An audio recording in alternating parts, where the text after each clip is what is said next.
What's good in the hood, YouTube? This is Crazy Samurai 71 here, bringing you our Force Awakens Star Wars Episode 7. I mean to say our Star Wars Episode 7 Force Awakens review.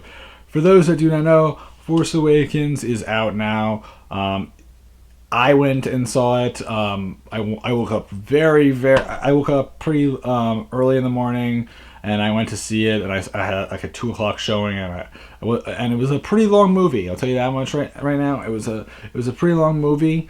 And I saw it, and I'm seeing it. I saw it the day it came out, and I was very happy. And I'll tell you this much right now. It was great.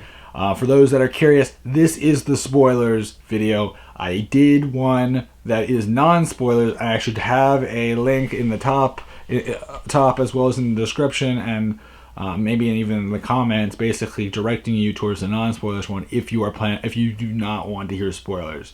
So please, if you're interested in not hearing spoilers and you just want to hear my opinions and just get an overall sense that, like, is it a good movie? Is it something I should go see or not?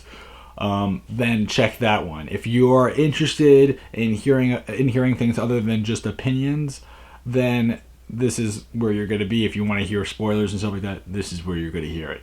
You're not going to hear it in that. You're going to hear you're going to hear me talking about how positive it is, but you're not going to hear like the specific details from the movie. So I'm going to give you guys like a good 5 seconds now, and you guys can choose for yourselves if you want to continue. So here we go. 1.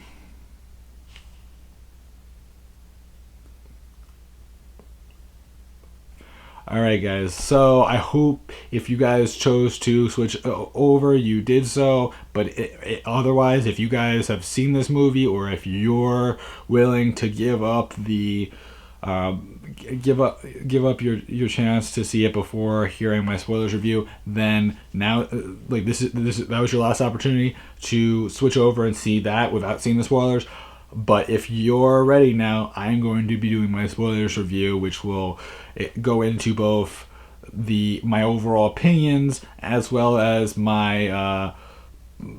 spoilers and theories that I actually have. So here we go, guys.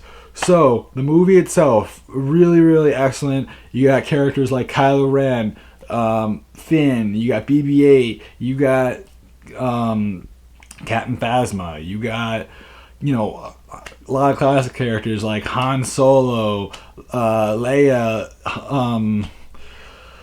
Chewbacca's in it, R2-D2's in it, BB-8's in it, C-3PO. I mean, you got a lot of characters. You got a huge cast, lots of references. There are mentions of a whole bunch of jokes. They mentioned like the trash compactor, like that's just so great. They have all these different story arcs. There's this whole entire aspect of how Kylo Ren's supposed to be like Han's son, which is really interesting, and Leia's son.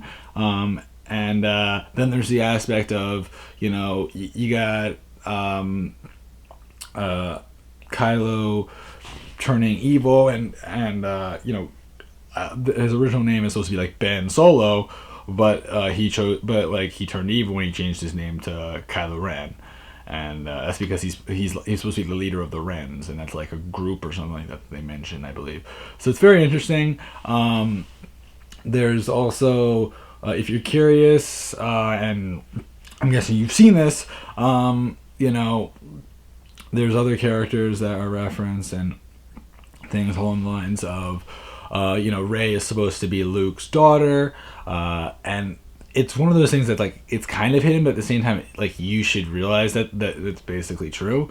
I actually went to see it with my dad, and he did not realize that, and I told him afterwards. He's like, "Oh, that actually makes a lot of sense." And we had a whole conversation, and he's very aware of the Star Wars series, so he's watched a bunch of them, and we went to see it together, and he's a big fan of it, and so we had a good time, and it was very interesting. I'm trying to think now what else there is to talk about.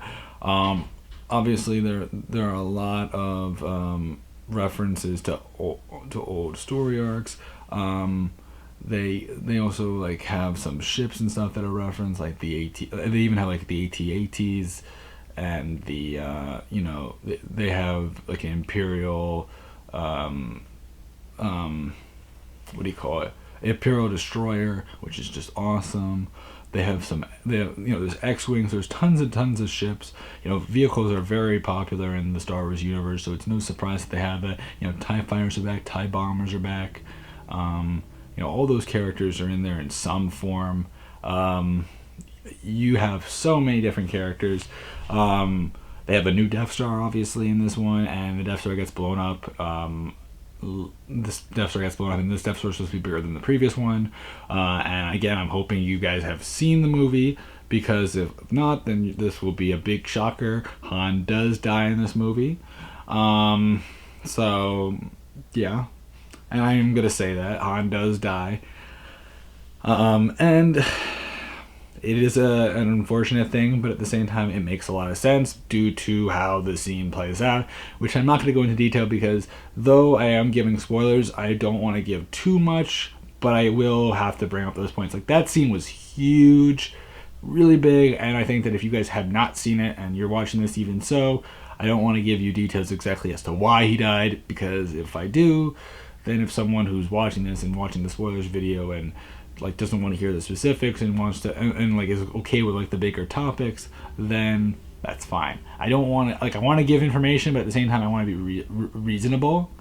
I'm trying to think what else there is. As far as how much attention they use with Luke only has a very small scene. It's about a minute or two long. You don't really see much of him. He's just shown. He never speaks in that scene, but it's a cool scene. There's a lot of foreshadowing for sure. There's there's a lot of different character foreshadowing. I'm trying to think what else there is. The supreme leader is known as Snoke, if you're curious. So Snoke's the leader, and he's pretty interesting. And Kylo Ren seems to be trying to live up to Darth Vader's ability, but the thing is that he doesn't have the capacity and he doesn't have the same courage. But he seems like they're trying to go the same route that they had with Anakin, with the whole entire aspect of making him this character that questions whether or not he should be good or evil, and then eventually he fully commits to evil and he becomes volatile. I feel like that's where they're trying to lead up to. And that's kind of where they mention the training towards the end of the movie, where he'll be trained to the full extent, and maybe that's supposed to imply him training to become fully dark, part of the dark side rather than being good. Another aspect is the whole entire theory that I actually had. Well, actually, my dad mentioned it. Is the whole entire aspect that maybe, I'm not sure, but maybe Finn is supposed to be Lando Calrissian's son. Now, understand this now, this could be completely false, but at the same time, in the 6th movie, they really don't mention what happened to Lando after, he helped Luke get out of getting killed from the Sarlacc pit. So, it's not very clear, so at the same time, I'm kind of maybe that'll be the case, and maybe Lando will return somehow. And that'd be really interesting. For those that do not know, also the whole entire purpose of the story was to find Luke in this movie. As one of the big purposes. There's also the aspect of Rey's past, and understanding that. There's a lot of really cool characters, references to lots of past scenes. There's some excellent humor. BB-8 has a really funny scene with Finn. There's scenes all around. Captain Phasma is a really interesting character as well that helps them, even though she's the if you're curious, there's been the Sith, there's been the Empire, and now there's the First Order, and so she mentions how the First Order will be stronger and they will destroy them or whatever. So it clearly they're trying to intensify things even further and really show how big this movie is going to be, and how big this movie is, I'm going to say. And there's a lot of really, really, really awesome content that is done super, super well. And it's just excellent. There's just a lot of really excellent references. The whole entire scene with like Han at the paying off loans and stuff like that. Like that sort of reminds me of the whole entire scene from the fourth movie. That's always controversial with the who shot first. Did Han shoot or not? You know, I'm forgetting his name right now, but you would know what I'm talking about. I even did a video on him recently. And yes, I actually am starting a reaction time series related to that. So you guys should definitely check that out if you're a Star Wars fan. Check it out for sure. I'm just trying to remember now. I don't know. There's all sorts of different references, and you know, characters are introduced in different ways. R2 is a really interesting one because like R2 is brought in as a character, like is a character that's like he's not dead, but he's not like completely operating, and like the whole entire thing is that supposedly maybe Rey's presence reawakened R2D2, and that resulted in them managing to find his part of the map, and then in combination with that, BB-8 had the other part of the map. So it was that whole entire like putting the pieces together and determining, oh, so that's where he is, and that's how like the movie kind of ends with. But it's also just interesting because they have all these references and everything's in threes now, and you know, it's really really clever. It's really clever. And you know, there's a lot of really interesting things. There's some new villain forces. There's some good forces. You know, there's a lot of different things. You know, Jedi mind tricks are used in the movie, which is cool. You know, there's a lot. We even get to see Kylo remove his mask, which is very very cool. And it makes sense because you can't really express emotions in a mask, especially his mask. So you know, there's a lot of logic to that, and and that actually helped with one of the big scenes in the movie that I'm not gonna talk about too much, but yeah, no, it helped express emotion and at the same time make people very curious. You know, there's a lot of stuff. I mean, it was a long movie. It was a very long movie, and I'm making this movie after seeing it only a little while ago, and I'll tell you this much right now: it was really, really good, but it was long. But at the same time, the action kept on going on, and the thing was that whenever it got a little boring, they always found some way to bring it back to being exciting and interesting and engaging and making the fans like, I have to watch this. This is excellent. And so you know, it had that aspect. So you know, there was definitely that feel that like they really wanted to make fans constantly, like if they were getting bored, constantly get them right back in there and say, don't worry, we're still making things exciting. Here we go again. We're making things good. Don't turn off this. Don't think this movie's bad. Don't walk out on us. Like, we're doing well. And it's just great. It's just really really great, and they did that so well, and they really really wanted the fans to love this movie, and you could tell that this movie took years probably to make, and it's good. It's so good, and I loved it, and I really did. And I think that if you're a Star Wars fan, I hope you guys loved it too. As I mentioned in my non-spoilers video, I do not know exactly where I would place this. I would say it's definitely in like probably my third at least, if not higher, favorite Star Wars movie, but I'm not sure, and that's good. I don't know exactly though.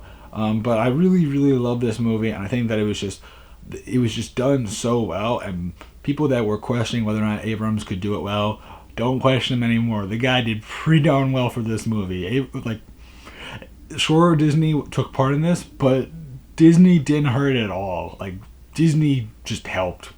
Seriously, advertisements, everything. Like, don't complain. No reason to complain. No, be happy. Be really happy, because they did this really really well. And if anyone's questioning him now, I just say don't, because he did this so well, and I can't imagine him.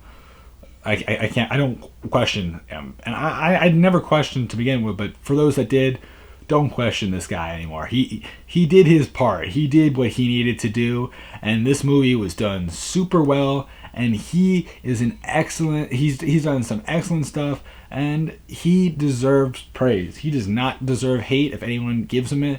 And as of now, I haven't seen many like negative reviews, so I don't know if people have any gripes personally, and I can't think of any reasons why to hate this movie, because I think this movie as a whole kept things going, kept things exciting, and never really left things boring. Always had something to keep everyone engaged, keep people wanting to come back, and wanting us to see what's going to happen next, and bringing us further into the story and making us more and more so connected, like all Star Wars movies intend to do. Make us drive towards that curiosity and make us wonder what's next, what's going to happen, and what's going to be in the future of this movie. What do we want to see, and who are we looking to see? There's also that character that if you've seen this now, who was the one that like talked to Rey after she like had that whole entire vision of like when she grabbed the lightsaber and all that. That character, I love that character, and she kind of has almost like a Yoda like feel, but at the same time she's a little bit more outgoing, a little bit more eccentric, I guess. And I really loved her character. I'm curious if she's completely dead or not, because they didn't really specify. So maybe she's gone, or maybe she's gonna return. I don't know, but it was done well. There was a whole, there was like a club scene, which was supposed, which there's always like the I forget what it's called right now for some reason. Oh my god, why am I forgetting it? I'm like forgetting all these things randomly after I just saw this.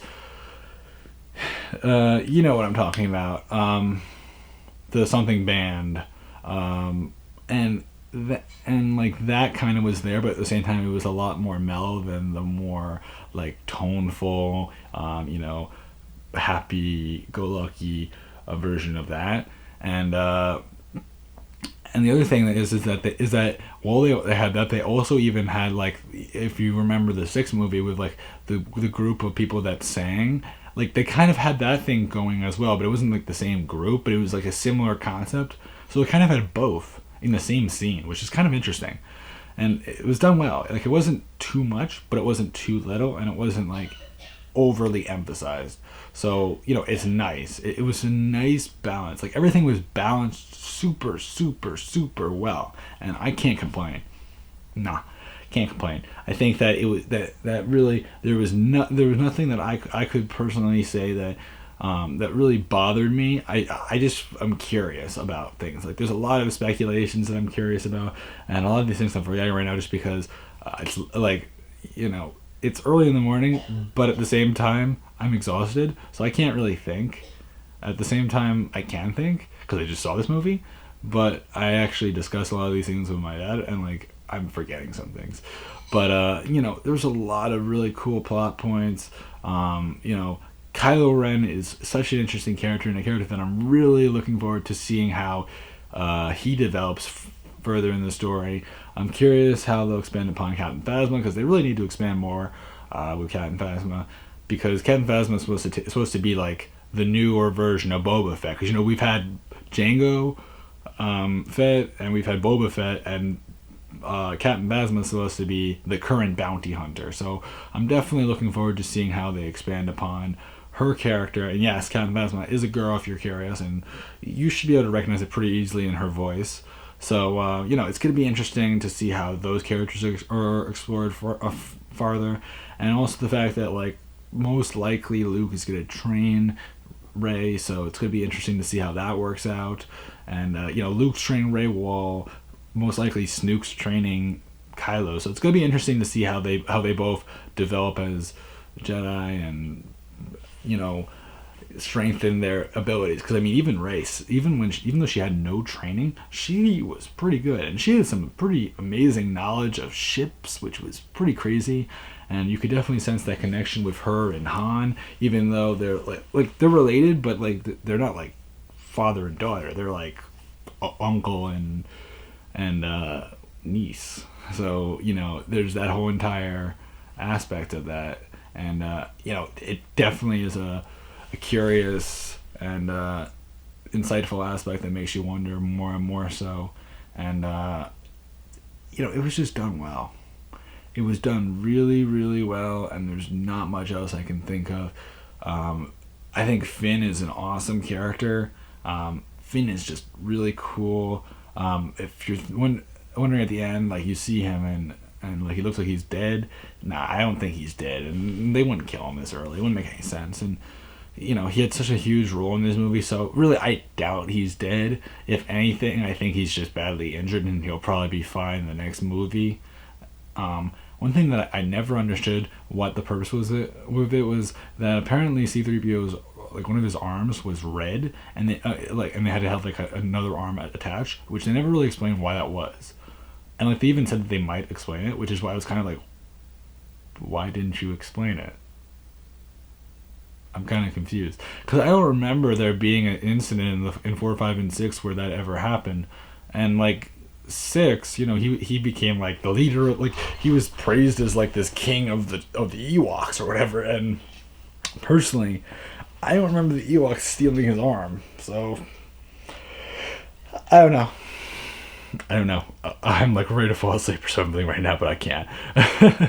So I hope you guys enjoyed this video. I know this video was long. Please tell me what you guys think. I would love to know what your favorite moment was. Who's your favorite character? What excited you the most? What things were the most unexpected? And what things you're hoping to see in the next movie when that comes out? Please tell me all that below in the comments. And if you want to even check out my non-spoilers review, if you want to see that as well. And I'll see you guys next time. So bye-bye, guys.